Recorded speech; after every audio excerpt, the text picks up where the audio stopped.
All right, all right, all right, all right.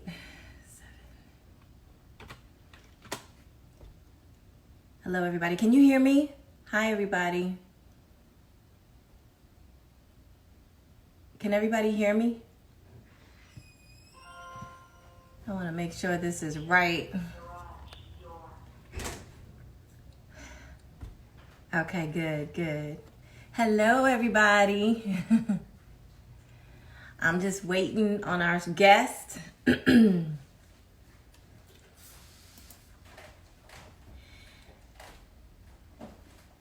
So, how's everybody doing today?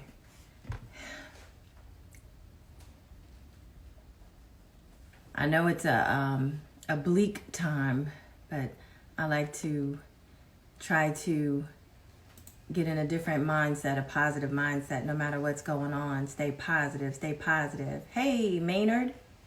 I know Maynard.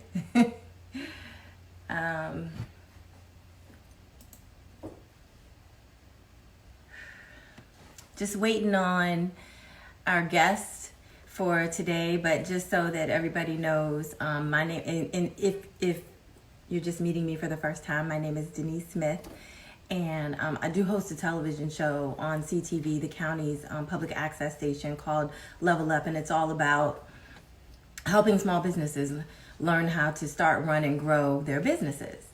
And during this time of COVID, and now what's going on now, what I wanted to do, because we were slowing the productions down of the show, is to find some way to continue at the very least spotlighting small businesses who are doing really good things, who are doing really well, who can talk to people who may be struggling or who may need some more insight on how to run their business. And there is Telesis. So I'm getting ready to bring them on. Go live.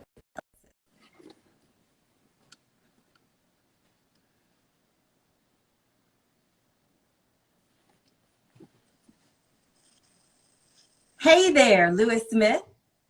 Hey, good evening, Denise. How are you? I'm good. I'm good. How are you doing? Well, being on your show, I'm doing great. So, I keep kicking something. But at any rate, I just want to be clear. This is not the TV show. This is just all me, right? Why? And I was just explaining to a few people that, with, and I think we've talked about this already, the fact that COVID-19, the pandemic has kind of slowed things down, and so productions for the show were are at a slower pace because they have a lot going on, and everybody's at minimal working activity at that particular television station. But that I wanted to just stay connected with people Right. who are entrepreneurs and small business owners. I'm such a big advocate for people who want to be their own boss, be the CEO, And I wanted to, tonight is very, I was really concerned, just so, everybody knows, I was really concerned about whether or not we should do this tonight, given what's happening right now, with the death of George Floyd and the protests, and the things that are happening around cities across the country. And so, but someone reminded me that because this is essentially, it's a war, it's a revolution, right? And in order for us to win the revolution, we gotta fund it, right? And in order to fund it, we gotta make some money, right? So I think it's important to understand the reasons why we become entrepreneurs, or the reasons why we find ourselves in situations where we have to fall and pick ourselves back up. And entrepreneurship is a way to do that. So many people have lost jobs, or having to be furloughed. Here, entrepreneurship is not, nobody said that you got to quit your job, and that's great for those who do. It's just if you're ready to at that point. But ain't nothing wrong with a side hustle. Am I right? You're absolutely correct. So, and so what I wanted to talk to you about is, how you grew your business and the type of business that the industry that you're in. And let me just say, before we get into it, I just wanted to ask you, what are your feelings about what's going on right now? I mean, as a Black man, I mean, can you talk to me just a little bit about that? By the way, everybody for those who do not know that are on this feed right now, this is Lewis Smith, and he owns a company called Telesis Systems. And as a matter of fact, what I want to do is I want to put your website at the bottom so that everybody can see it in case they want to get in contact with you. So can you give me your website, please? Yes. Let's see. Let me type it in here real quick here. Oh, yeah. You can type it in. Oh, you want to type it in? Maybe you can type faster than I can. Okay. What is it? It's Telesis. T-E-L. Is that www? You don't have to put www in it. Okay. You just put telesisinc.com. TELESISINC.com. And that'll bring the site up. I hope that works for everybody. So I'm going to post it, and then I'm going to pin it. Let me pin it. I think I can pin it. Yep, there you go. Did it pin? There. Okay, pin comment. Yeah, see it there? Yep. That's right. Okay. All right. Okay. So, well, quickly before we get down to business. Right. Yeah. Right. Well, one of the things that it brings out, it kind of brings you back to the days of 1968. That was my first experience with a major rioting based on the killing of Martin Luther King. Mm-hmm. And from that time on, it kind of drew a divide in the company, or a tear in the country based on the injustices that were taking place. And that was 1968. Here we are all the way up to 2020. And things look very similar. There are injustices that are taking place. There are people that are having their lives taken, cut short, all because of insensitivity. And somewhere it does have to stop. But the one thing that I do know is that I'm kind of torn between the proper way of protesting and then the violence, because the violence is destroying what people have built. And I watched a lot of people of color's business being torn up and destroyed. And that's a heartfelt thing, because you put your life and blood into your business. That's right. Now, also, I know that there's a just cause and there's a lot of heartfelt feelings about what happened. But we also have to use a little adjustment of common sense, a little adjustment of which way do we really want to go to really grow.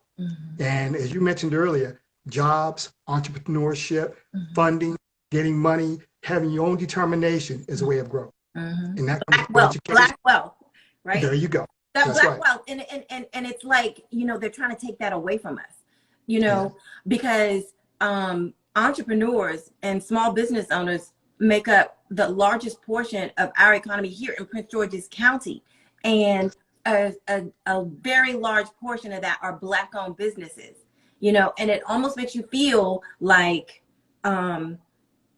because there's power in that, right? There's power in entrepreneurship. It is empowering. There is empowerment in creating jobs for other people. There's empowerment in empowering other people, right? But this situation, or situations like these, make us feel like they want to take that away from us. Yeah. Well, one of the things that I have learned as being in business is that, sometimes people kind of do a broad brush of the way people are, the way they perceive people, and that's not the case. I've met a lot of have a lot of good working relationships with a lot of companies of all different makes and races. And one of the things that we have in common is success, growth, and working together. And that's a very nice fabric to be in. but then there's part of society that's still kind of locked into I would say, a mindset of destruction and, separation and division. And that needs to change. Yes. Until we get there and get to that point where everybody can have self-respect and understand self-worth and understand other people have worth and have something they can give, that's when we'll cross the plateau and get across the line. Okay. And again, those similar what Dr. Martin Luther King spoke about, years ago, back in 1968 and so forth. Yes. Yeah. Yes. Okay. So entrepreneurship, I love that word, right? And so many syllables. I love that word, entrepreneurship. There's power in being a small business owner. I'm going to let you tell everyone who you are and what your company is. And what I want to what I want to do is I want to get to I want you to talk about your company overall, and then we're going to hone in on this little industry. Okay, good. I just found so fascinating, right? So okay, we're talking about that. So Lewis Smith, why don't you just tell everybody about you? Okay, and then I'll tell a little bit about myself. I'm a retired veteran, U.S. Army, 22 years, warrant officer. Background in the military. I was a specialist in earth station and tactical communication satellite systems. My last assignment in the military, I was at 1600, Pennsylvania Avenue. I was in White House Communications. I served President George Herbert Walker Bush, Bill Clinton, and Al Gore. Okay. So I had a chance to work into an environment that gave me a lot of opportunities, a lot of insight into the government, the way things operate, and it gave me a chance to see, I didn't necessarily want to work for someone else when I stepped out because I gained a lot of skills and a lot of knowledge being in that environment. So when I went to retire in 22 years, the last thing I was looking for was a job. I went out the door looking for a business. That's right. To stand up a business, and I had two other individuals that stood with me, and we went out, and this was our goal. Well, anyway, basically I kept into that path, and here I am 23 years later, still doing the same thing. And my industry at that time was information technology, which it still is today. And I went from the basic computer, telephone systems, and even grew up into the federal side doing CIO, performance management, program management at the CIO level in the federal government. So I've gone the whole gamut, all the way down to small business to federal government size jobs opportunities.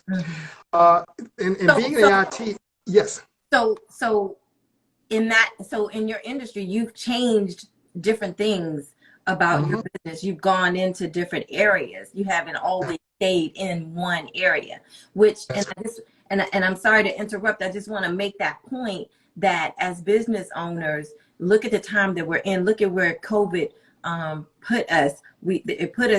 It makes you feel like it's at a standstill, right?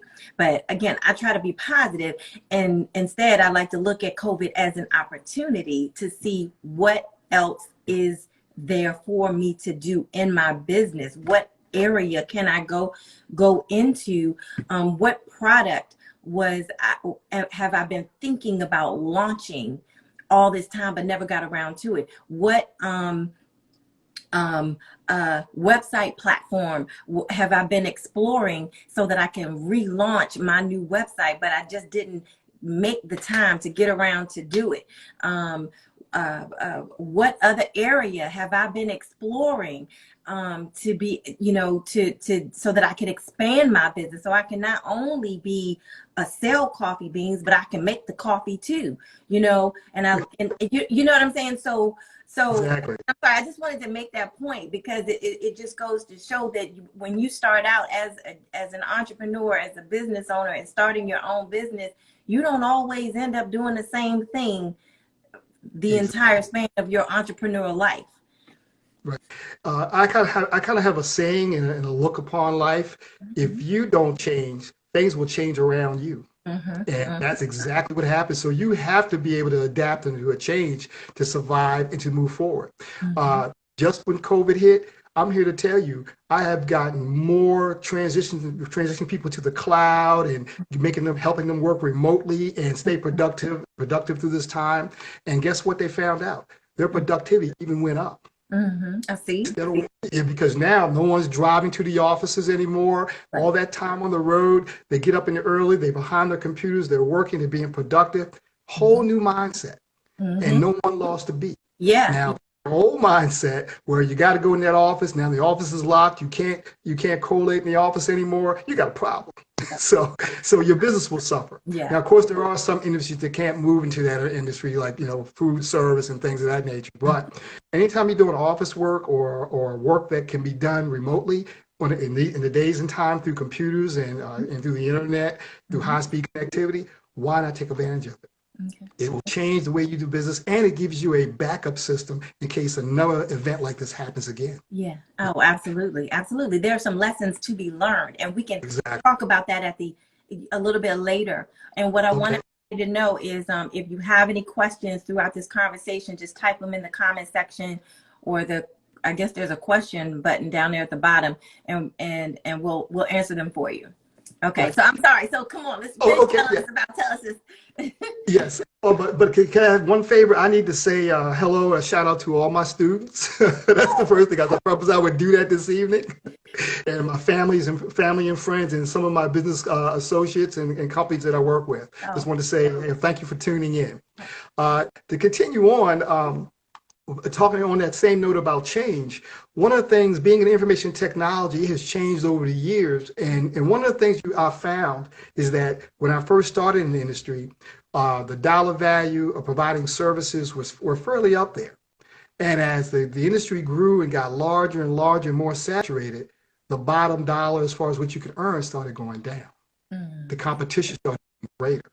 And so now everybody's shooting for the bottom line just to be able to get into that information technology job or that contract, because the government or consumers are looking for that bottom number now. And that's a hard thing to deal with when you're trying to grow a business, trying to expand. So you have to find other avenues. Yeah. So basically, this is how I got into the industry that we're going to talk about tonight, which is the unmanned aerial systems. And I've been into a major trek over the last 3 years here in Prince George's County and throughout Maryland, trying to educate industries and government agencies and public sector and commercial companies on this technology, because it is here. It is moving fast, and if you're not positioning yourself to take advantage of it, the train will leave the station on you, and you'll just be left on the platform. Oh, yeah. And I've been talking, I've been preaching this for years. What caught my attention, I was out in Raleigh, North Carolina, down the Cisco headquarters at the Technology Triangle, attending an IT conference, and they had different people coming in doing presentations. And a young man came in and talked about drone racing. And he put a video up of drone racing, and my light bulb went off. I said, whoa, this is something that's coming here and is going to be here quick. And at that time, this was 2016, FAA just initiated the current drone program that we operate under, which is called Part 107. They just initiated it in June of 2016. So it is a very new industry, very new platform. That was 2016. Okay. And one of the things that I said that at that time, I was going to go into it full blast. So I went out and I met up with the top test site in the country, was the Nevada Institute for Autonomous Systems, with the executive director, Blair Smith, and all my other, Nevada Institute of Autonomous Systems teammates. And we've actually worked together on NASA and FAA projects to develop the drone industry here in the United States, and we set standards for the entire world. In fact, last year, March through July, we did the first beyond visual line of sight. That means flying drones through an urban area, multiple drones in and out without having your eyesight on the drone using technology. First time anywhere in the world. Okay. And we did that. Wow. Yes. Wow. So that was the it is. And so and how I got with the Nevada Institute for Autonomous Systems, or NIAS, I went there to get my drone certification as an instructor. Okay. I'm a certified instructor for drones. Okay. So It was a new program. So I caught it right at the very beginning. And because I got with them, they were in the research side. And then they found that I was on the technology, information technology side. So the two merged together to help build infrastructure and basically facilitate the testing that's required and the infrastructure around the testing. So we got a marriage. And then I have other partners that I've dealt with, which is Orbis Technology, my good friend, Paul Rivera. We basically worked out different ways of actually bringing this technology and bringing the drone industry to life. Now I'm talking about working for NASA and FAA, where we validate technologies that a year later now becomes the standard. Okay. Okay. So that's on that one side. A Go ahead. A standard in what way? The standard for the whole nation, for the actual UAS drone unmanned aerial system industry all together. Okay. NASA validates and tests the technology, then they hand it off to FAA. And FAA then integrates that into their policy and then sets that as the standard that all drone pilots or the industry must follow. Okay. Follow me? Okay. So I'm on that research, validation, testing side. Then let's move all the way over to the other side when I went out there to get trained on, to become a trainer. Okay. So I became a trainer and I started training drone pilots here in the state of Maryland. And of course, trying to go out, and I met with all the different workforce development agencies throughout Maryland, Prince George's County. I met with Charles County, Calvert County, even on the Eastern Shore, because my goal and my desire as an entrepreneur was to grow this industry in Maryland. And in the county specifically, my own backyard. Okay. Again, the education, understanding these devices here, this drone here, how it can be utilized as an effective device to earn money and to be able to do a lot of different things as far as reduce risk, improve safety, save time and money, and also be more effective and efficient using this technology. And actually also it helps save lives. And so it is a win-win technology, and that's how we decided to get into it. Okay. And it has been just a fast track all the way through. Okay. Okay. So yeah. So Yes, ma'am. so let's talk about this for a second, okay? Yes, ma'am. Okay, let's talk about it. You're a trainer. Let's talk about the trainer. Okay. So you said you are a certified instructor. So you train people to be drone pilots. Exactly. That's and correct. You have to be certified in order to train. I went through a certification course to meet certain standards to be a instructor. Okay. That's what I went through, and I was certified by another certifying agency to do that. Okay. Now FAA, they don't particularly have a so-called drone certifying activity, but I went and found the organization that would make that happen. And that was the same organization that basically provided the certification to NIAS. We were in the inaugural class through that certification process. Okay. You see? Okay. And so, go ahead. Okay. So, and did you tell me, did I hear correctly, you are the only certified trainer in the state of No, I'm not. I am the certified trainer that's authorized by the state of Maryland. The Department of Labor to provide UAS drone certification training. Okay. Yes. Okay. And that was I would say that was a slog to do. That was not an easy process because again, people have not at that time, they didn't recognize drones and the drone technologies being an effective entrepreneur or a business tool at the time. Okay. Because everybody saw his voice. Okay. Now King of Kings says that with your training, he got his license today. Okay, I want to get my license. But yes. Okay, so I want to get my license, right? Yes. So why do you need a license to be a drone pilot? That is the best question you asked all night. Okay. Let me explain what happens. A lot of people are not aware of the FAA regulations or Part 107 regulations for commercial drone pilots. Now, there is also a Part 101 for your hobbyists and your enthusiasts, but not commercial. They're flying for fun. I'm going to concentrate on that commercial pilot. You cannot earn 1 red cent with a drone by FAA regulations unless you're certified. Okay?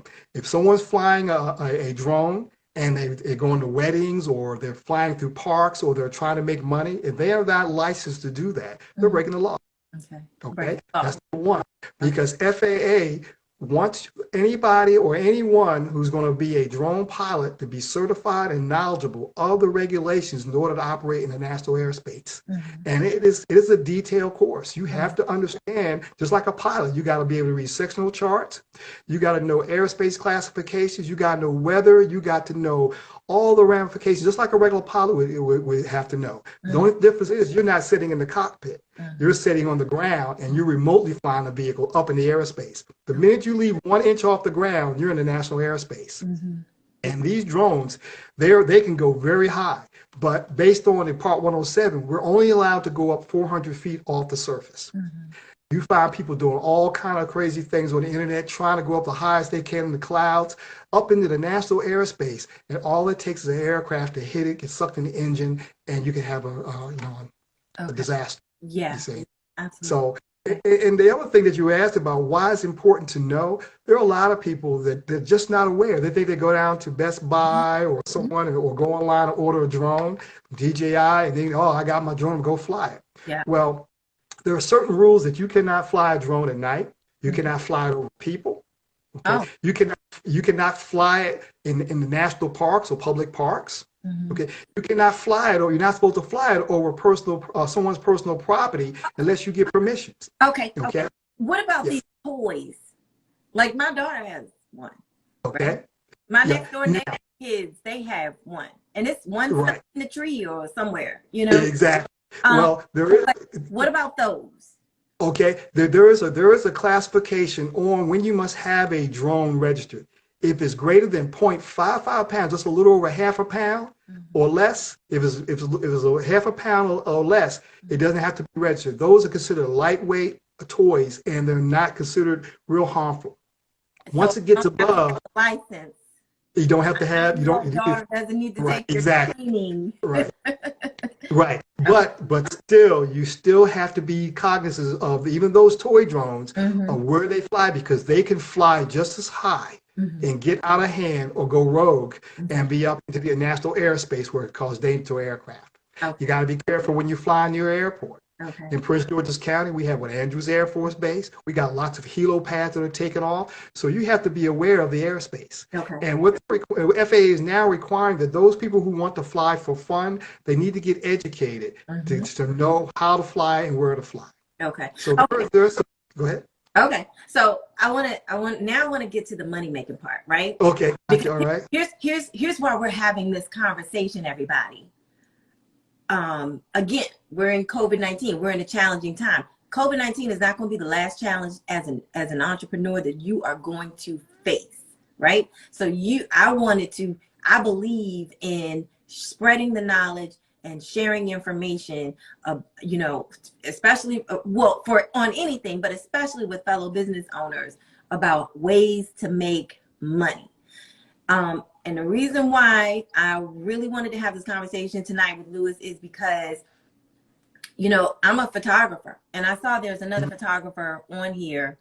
I can't remember the name, but the comments have gone up. But I'm a photographer, and I discovered something called residual income just from working at the Prince George's County Supplier Development and Diversity Division.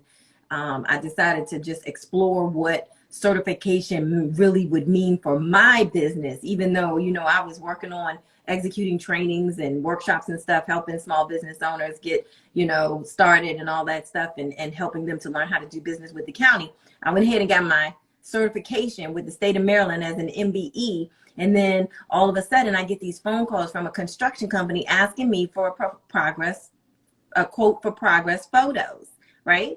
So just last week, I got a call from another government contractor asking me for a quote for progress photos, and it included, they wanted me to also provide aerial photography. I was like, oh yeah, I can do that. Yes. Well, you can now, if a drone pilot can assist you with that, right? Exactly. But what I was going to do was I was going to hire an aerial photographer, but I didn't know about certification and licenses that they have to have and permits that they may have to get for, depending on where this construction project was going to be, you know. So I wanted to have this conversation with Lewis, and I wanted him to share this. And I just want you to talk about that, as well as other ways business owners can make money in the drone industry. Well, one of the things you brought up, which was basically construction site progression photography. And that's basically taking a drone with the proper aerospace clearance and making sure you're operating the right airspace or getting the proper clearances through a certificate of authorization, where you can fly over that job site and do progressional photography on a time-lapse basis. You go out maybe 1 week, you go out another week later, and you're constantly taking these photos. And then those photos are then provided back to the stakeholder, who would then be able to see the actual site from an aerial perspective. Because you can see a whole lot more when you're up at the bird's eye view. Sure. And the nice thing about it, depending on the sensors you have on these on the UASs or the drones, you can get other dimensions of how things are coming along. Like you have LiDAR, which is light and detection ranging sensors that can actually tell you elevation and actually do like surveying type technology for a particular job site. Then you have the FLIR, which is the forward-looking infrared radar. You can basically find hot spots or temperature changes to seeing exactly what things are happening on the site. So there's all kind of sensors that you wouldn't normally get standing on the ground. Sure. And of course, being a photographer, and I think we kind of talked about this once before, is that you charge a certain rate for a photographer standing on the ground. It's just quite sure a rate that's going to be will compensate you for your effort and your skills. But what happens if you put that same skill set up in the air, using filters and using technology and using stitching capabilities with software, and giving that kind of production type video or show of their site or their project? That's cost, and that's a premium. And so again, that's the way you can make money off using the UASs or the drones. Okay. And again, if you can take it all the way from roof inspections, road inspections, fire EMS, search and rescue, law enforcement, security. You even talked about logistics. You even talked about logistics. Exactly. Yep. Delivery. You can go. Yeah, you can fly over stockyards. You can see all kind of things. You could basically see all kind of things that are happening with from an aerial perspective. Sure. And using the different sensors, you can do that. For example, doing wind turbine inspections, doing your utility poles inspections. Say that again, because my friend, our friend Ray. Ray Cooper is in the wind turbine industry, and he's supposed to join tonight. So I wanted to make sure that he signed on. I'm not sure if he's here or not, but I just wanted you to talk about that too. Right. Yeah. Just they have technology out now that where you can send a drone up to inspect the blades on these wind turbines and inspect the actual tower unit without sending a team up there with all the rigging. You know. And that's dangerous. Those, when you get up above the ground a certain height, OSHA says that it's considered dangerous, and that is extremely dangerous, especially when you're talking about wind turbines out, which are basically looking out going into Chesapeake Bay in that harsh environment. Wouldn't you rather send a drone up to see if you have a problem before you send manpower up there with all that hardware, scaffolding, and the rigging to find that out? Again, safety. Okay, lower risk, saving time, money, and being more efficient and more effective, knowing where to go and when to do a particular repair when you actually find it. You see, instead of just going up there. Excuse me.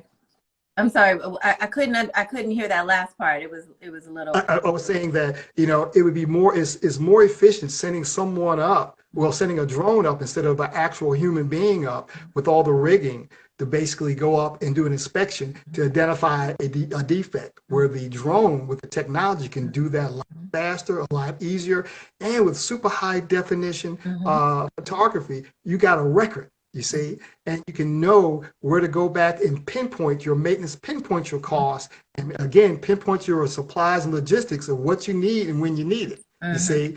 That's the power of it. I got a question from Mel Sproul. She's my sister. She wants to know, what is the best drone for beginners? The What I recommend, if you look at the DJI series, now there's a lot of pushback on DJI because of Chinese drones and so forth, but you can find some very, very low cost drones, and the technology is excellent. It is. They build in obstacle avoidance.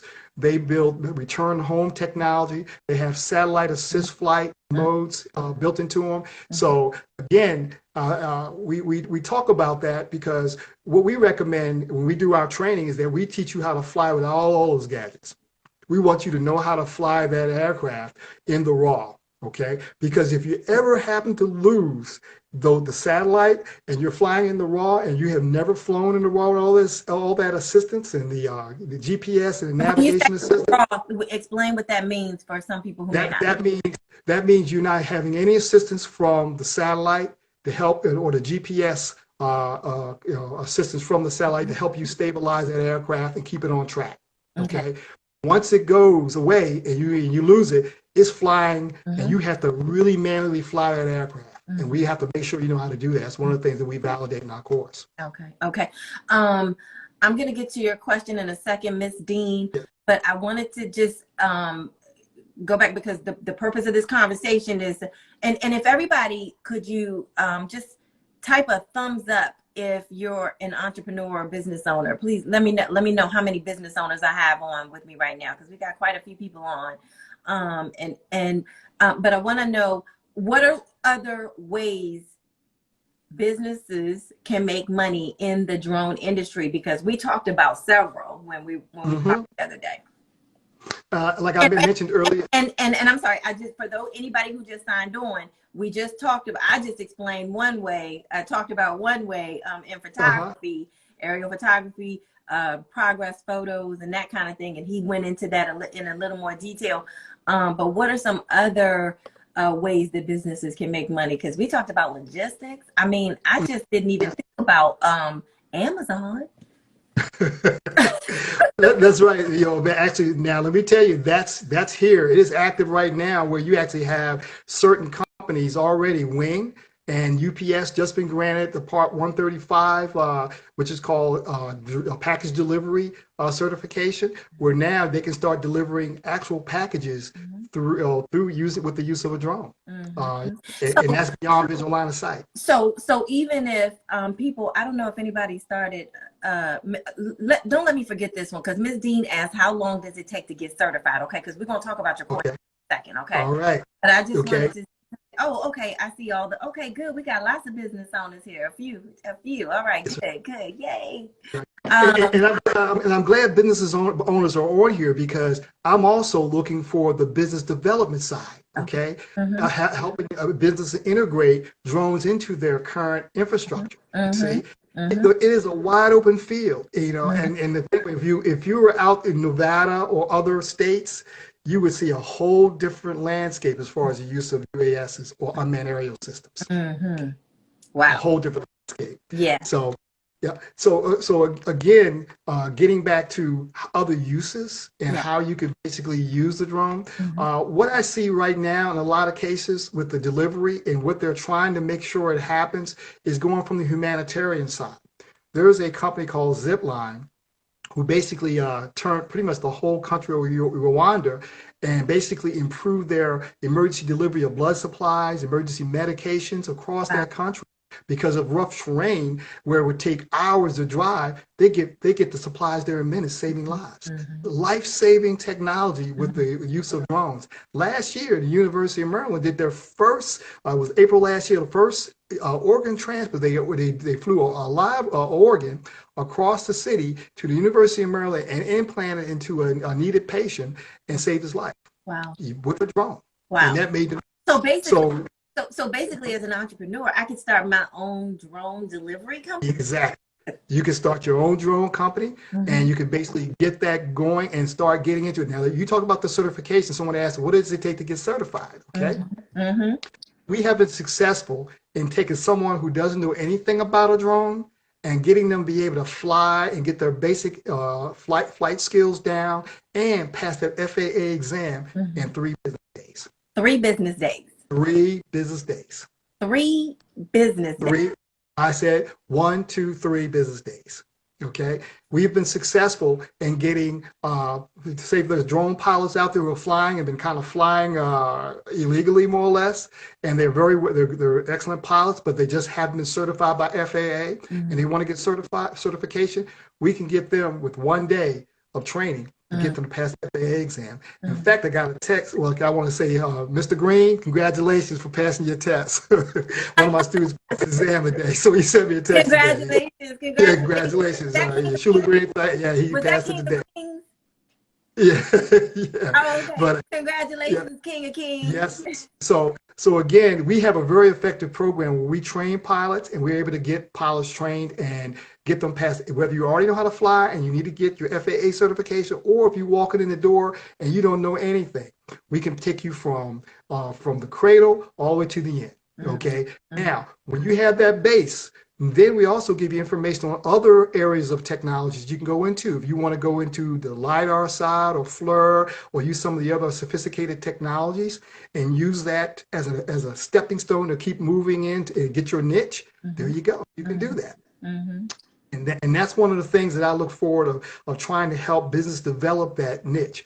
Because when I go out west to Nevada and to in Texas and in Reno and those particular places, and I see the drone industry and what's being done, and I come back home and trying to say, listen, I've seen into the crystal ball. We need to get moving, yo. We need to get moving quick because it's fast. Now, yesterday, okay, so you talked about a program, and I think it's in the state of Maryland, that could help you, that could help businesses the program, go through the training, and they would pay for it? Well, basically, they're like, because I am certified and authorized under the Department of Labor here in the state of Maryland, if someone is unemployed, underemployed, and they need to get a job or get retrained, they can go to the Department of Labor, and because my my certification is there, and they can actually go into that and request that training and get trained, and they will be paid for by the Department of Labor. Wow. So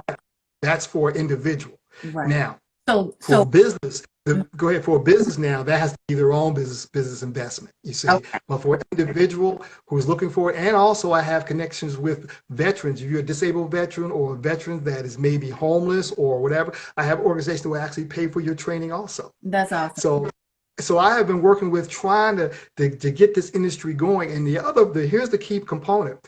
The key component is educating businesses on basically setting their programs up so you can bring in these drone pilots that extend and give your business another leg into the future and going forward. It's going to be here for a while.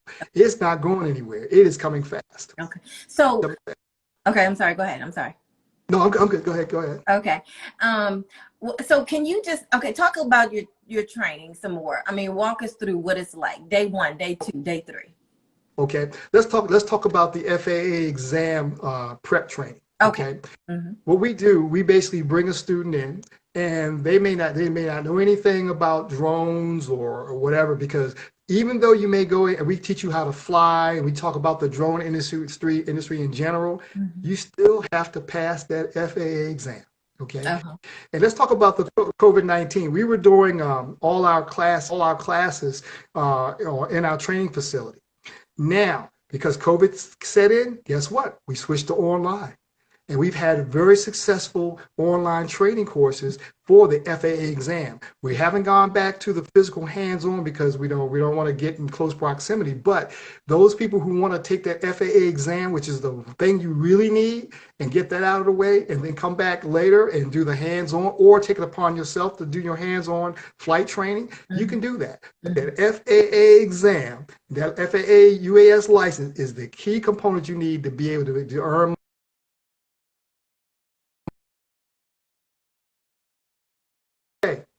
You come in, we take you through the basic laws, we take you through the basic regulations, we cover weather, we cover airspace, we cover airport operations, we cover sectional charts, we cover resource management, crew resource management, and decision making. Because just like a pilot, you're under the same guidelines as an FAA pilot. Wow. In fact, the blood alcohol level for a drone pilot is 0.04. It is lower than the driving alcohol content for driving an automobile.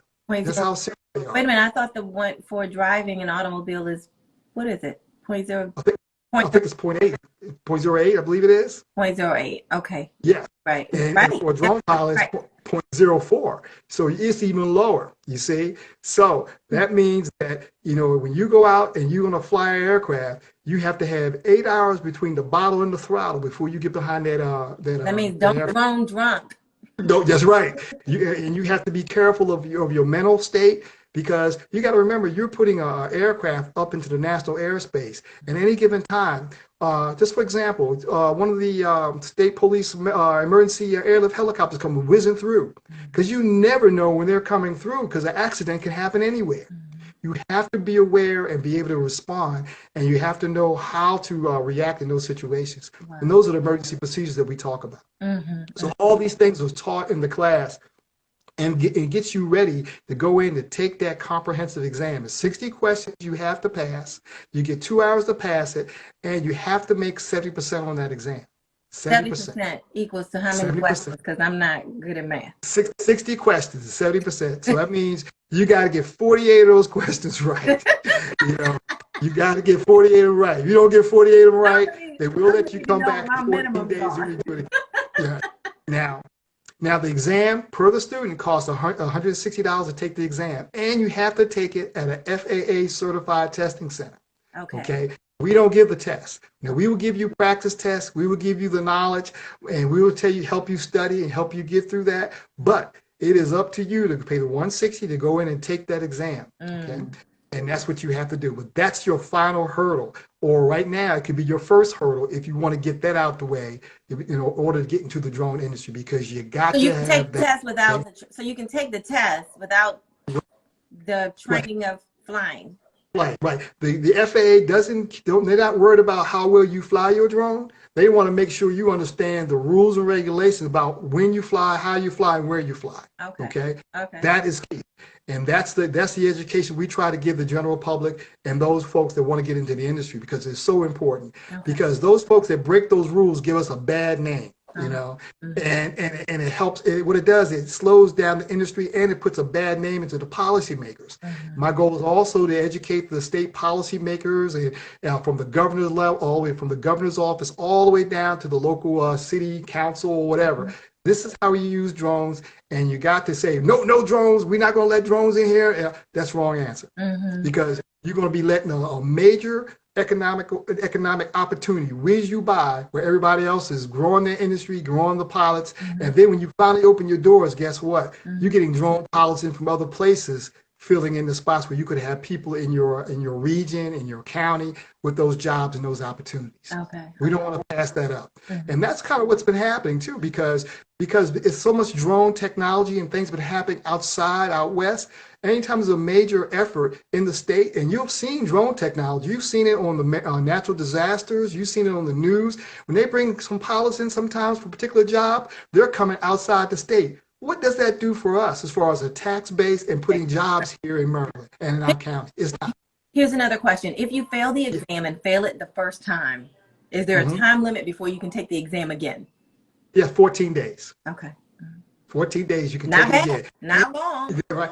But you got to pay another $160. So keep that in mind. So I tell my students, hey, make sure you study. You got questions, send them to me or call me or whatever. But you need to really study and crack down on what we teach in class. And right now, you do that, no problem.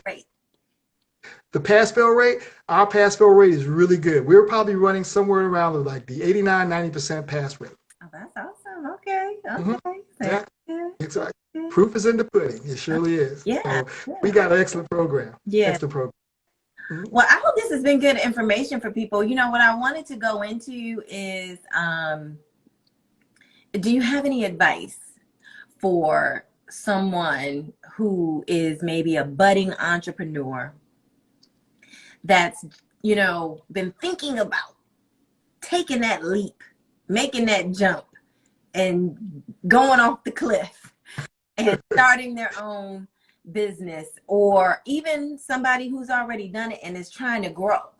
What kind of advice do you have for folks like that, and as a fellow business owner?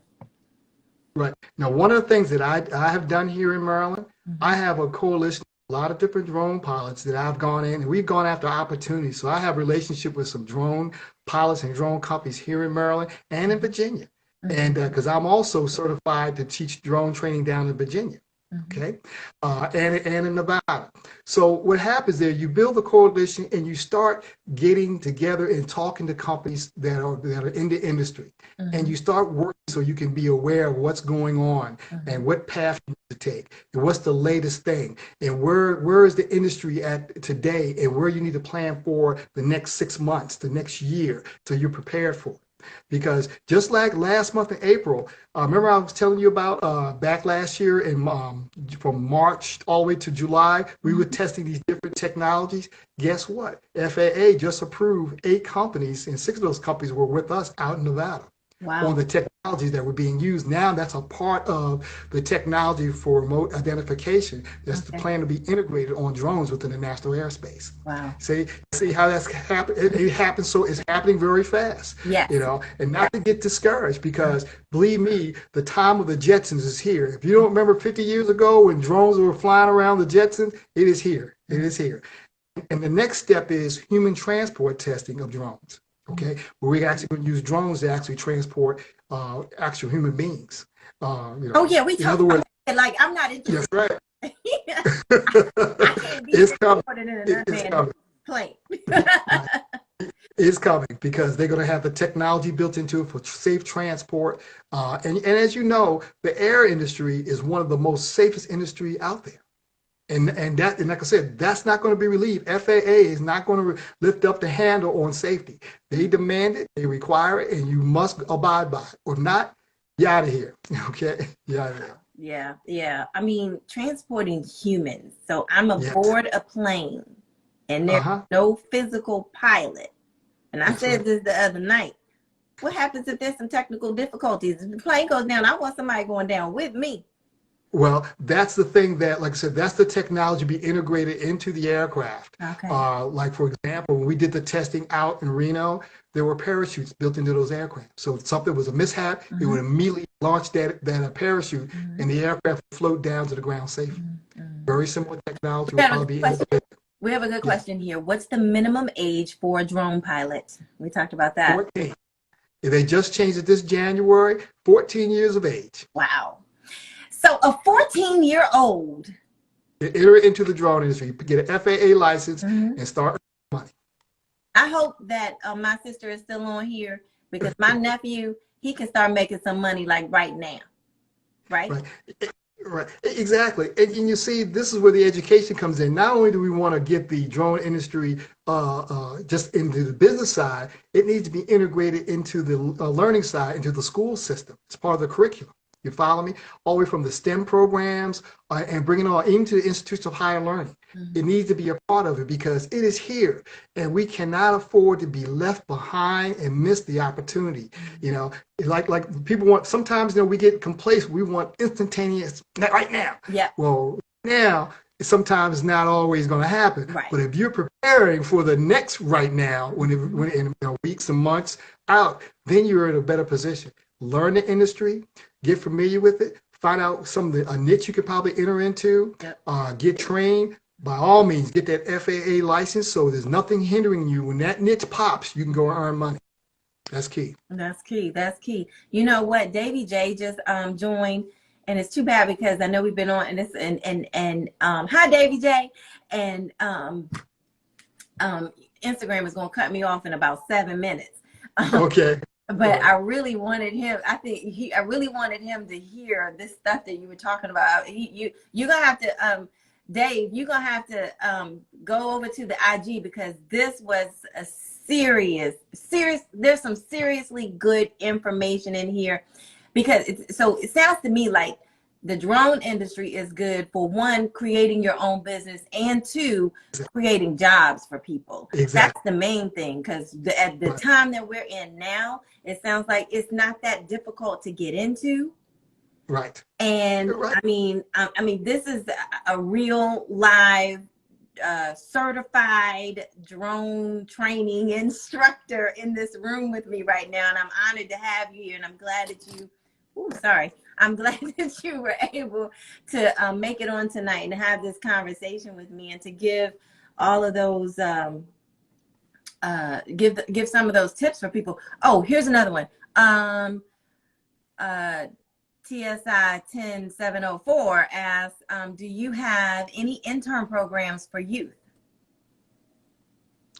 At the current time, we do not, but that's a good thing to investigate. Okay, I will take that up. We're going to look into that because this would be something, because our goal is, again, to get the youth involved and to get them on board and get them interested, because they're going to be the next business owners. Oh, yeah. And because what I would love to be able to do, our county, turn our county into the drone hub of the whole state of Maryland. Where if you want to come and find drone expertise, please, you want to find you want to find where, and some of the policies and some of the regulations, because remember, I have relationships and reach back to the #1 test site, the Nevada Institute of Autonomous Systems in the nation. Yeah. And they have already said they're willing to assist any kind of way they can to help stand this up under the direction of the executive director, Blair Smith. He's not a relation, but he's a good friend. And again, very dedicated people. The